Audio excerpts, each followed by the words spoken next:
மக்களின் வாக்குரிமையை பறித்து ஜனநாயக படுகொலை செய்யும் நோக்கத்தோடு அவசர கதியில் வாக்காளர் சிறப்பு தீவிர திருத்தம் கொண்டுவரப்பட்டிருப்பதாக முதலமைச்சர் மு.க.ஸ்டாலின் குற்றம் சாட்டியுள்ளார்.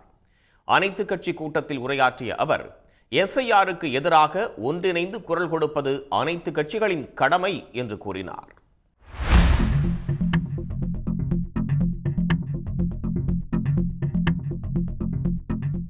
மக்களுடைய வாக்குரிமையை பிடிக்கிற விதமா,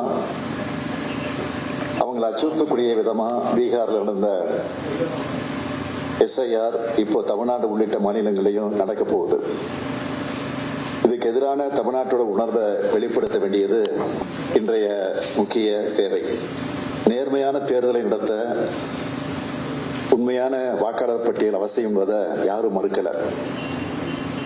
ஆனா அதுக்கான உரிய கால அவகாசத்தை கொடுக்கணும். பதற்றமில்லாத சூழல்ல தான் அதை செய்ய முடியும்.